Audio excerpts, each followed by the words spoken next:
require special preparation.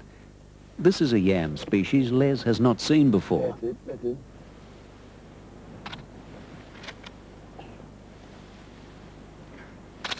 Oh, good. The numerous mangroves of our northern coast are a good and easy source of food, especially at low tide.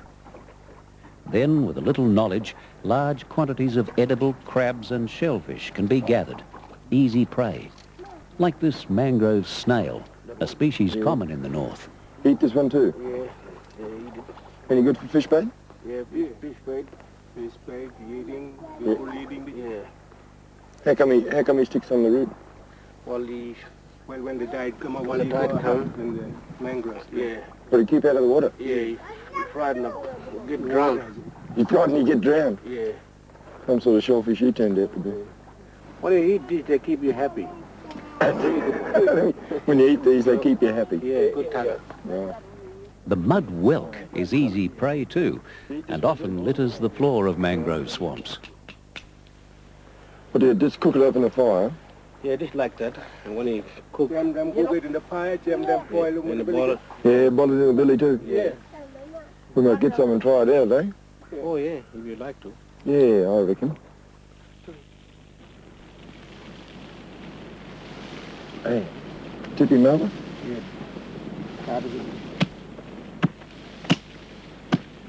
That one. Oh, all green. Yeah, good taga. Oh, it's good too. Yeah. See that one? Yeah. That one. The big one? Yeah, big one. Yeah, that one. No. Yeah. It's the same one? Yeah, hold up, yeah. Check out the green one? Yeah. Yeah. Check you did it. Yeah. Did they do that? Yeah, check this green part here. This green one here. Check it away. Check it away? Eat that one. Righto. Yeah. Grab that one. Pull him out for that. Just pull it up, yeah. That's it. Yeah, that one. This right there? Yeah, good taga. Take the plate off. The plate? Yeah. That one. That's it, yeah. Eat all that one? Yeah, good taga. I reckon you could sell these in a restaurant down in Sydney. Yeah.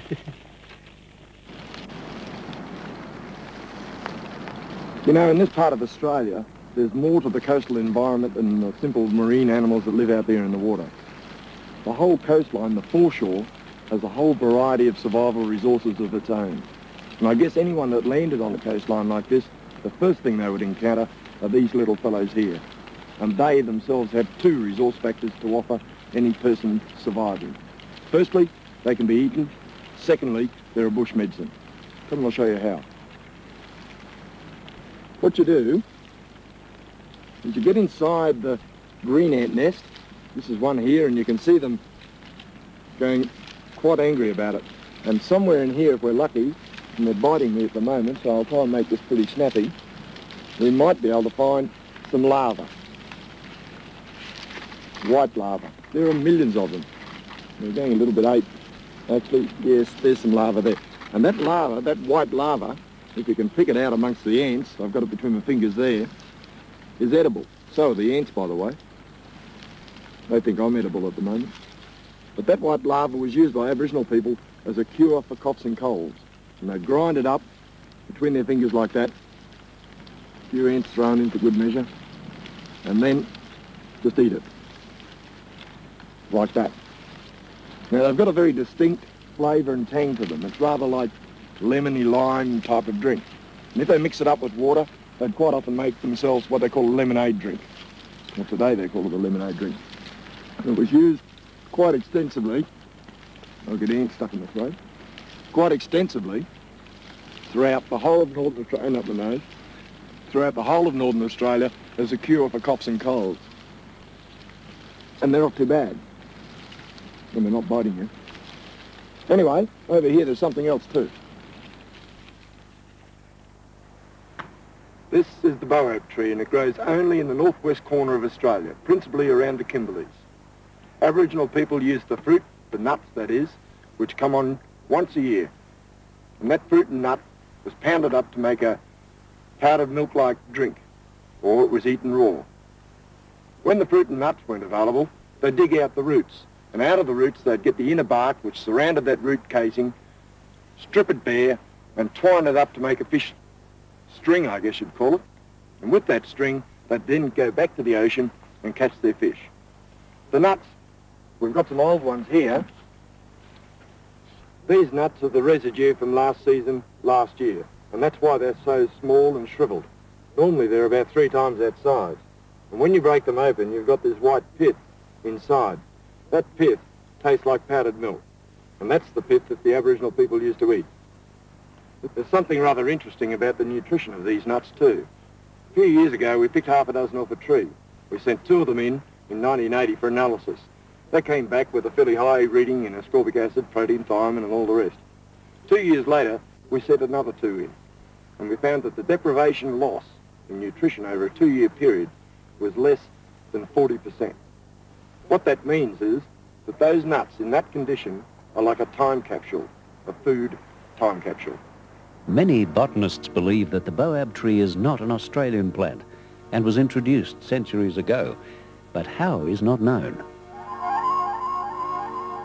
Les has an interesting theory which could explain its presence.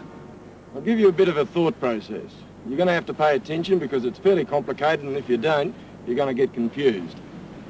This tree here, the Adansonia gregorii as it's called, occurs in 3 areas in the world.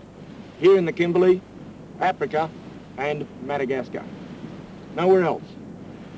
The botanical opinion is that the 3 locations all have the same tree, Adansonia gregorii, even though they've got slightly different Sunday dressed-up names. The botanical opinion is also that this one in the Kimberley was introduced by man. No one knows how or why, but that's the general consensus over in Kew in England. Put that to one side for a minute. Also in the Kimberley here, the same distribution pattern that this tree has, we have a very special type of rock art. It's called the Bradshaw art, or the Bradshaw paintings. The local Aboriginal people claim that they didn't do them, that it's not their work. You look at the local Aboriginal work, the rock art that they do, and you can see quite a comparative difference between the art of the Wandjina, the local art, and the Bradshaw art. Put that to one side for a bit. The third bit of information is that we know that there was once a trading route from Madagascar right up through the Indonesian archipelago, ending up in China. The thought occurs to me, and I just put it up as a thought, that perhaps that trading route, when the ships called into Madagascar, took on supplies of this nut. We know that it's a time capsule, and it would be ideal for a sea voyage of that type. Probably they put on a bit of indentured labour at the same time.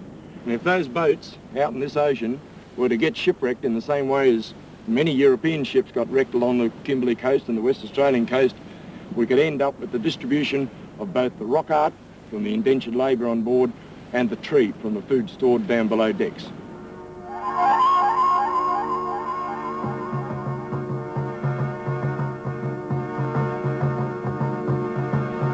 One more thing, and this is a real classic. 5 or 6 years ago, an old Aboriginal fellow over in Derby told me the Aboriginal legend for this particular tree and how it came to be the way it is. He reckoned that once upon a time, way back in the dream time, this tree was extremely conceited. It had the best foliage and the most beautiful flowers of all the trees in the area. In fact, it was so conceited that the Dreamtime spirits got to it. They reefed it out of the ground, turned it upside down and plonked it back in. The branches you see now were originally the roots. Now, the fascinating bit about that legend is that the same story was told in Madagascar to explain the appearances of the baobab.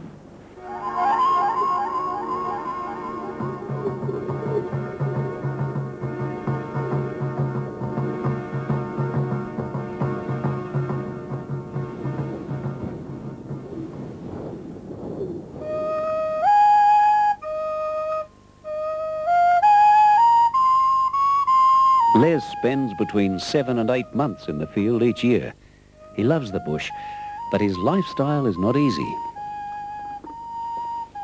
My field operation is what you'd probably call basic, and it doesn't have caravans and motels attached to it, and it's basically a swag on the ground, and sometimes I put up a bit of a tarpaulin in the trees, keep the rain off, or the sun. And I wash out of a bucket, I cook on an open fire, It's got to be basic because it's a one-man show. It's a set procedure to set up a camp. Straight into firewood, straight into water if it's available, and the swag out, then maybe put a cup of tea on and get the food ready. Sit down and write up the day's activities and beef up the catalogue, the bush food catalogue, write up the details that you recorded and seen during the day.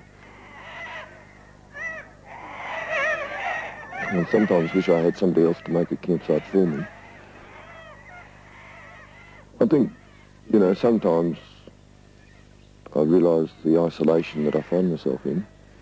You know, sometimes you can be there at night by yourself, camp somewhere, and you know that you're 200 or 300 kilometres from any living person, and you know you feel vulnerable should something happen. And sometimes things do happen, vehicle breakdowns and bogs and traumas like that. But because you're by yourself, you know that there's no way out of it except the way that you can provide. You've got to work at it yourself.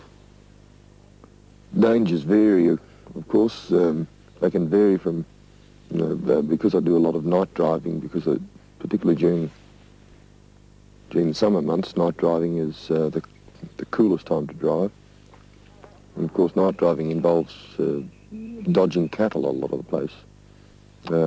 Up in the top end, it's probably more of a problem when you're camping out because of the crocodile menace. A lot of waterways these days have a crocodile menace. Around Cape York, pigs are a bit of a problem. And also, of course, buffalo. I guess if I had a very great threat against me, such as a pretty angry pig or an angry buffalo or a crocodile for that matter, and I was capable of it, I'd use the revolver pretty well straight away. I guess people wonder, if you're out in the bush like this, just what sort of things you do miss. Personally, I reckon if you've got a great list of things that you miss, you probably shouldn't be out here in the first place. I can think of the things that I'd miss if I was in the city more than the things I miss when I'm out in the bush.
Travel is very much part of field research for Les Hiddens, and most years he drives more than 50,000 kilometres. Les is based at the Army's Field Force Battle School headquarters at Laverack Barracks in Townsville, and frequently traverses the continent by road in the course of his studies. Road travel provides the best means of transport for a research project of this nature, as it enables Les constantly to be aware of his surroundings and their potential survival resources. Many of the areas that he visits have little more than four-wheel drive tracks, making his task a little more tedious and a little more dangerous.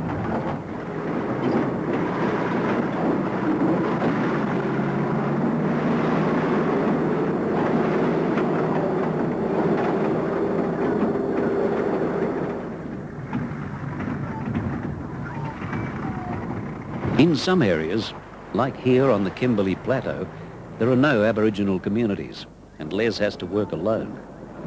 Research in such regions requires much more driving and footwork, but mainly as a matter of observation.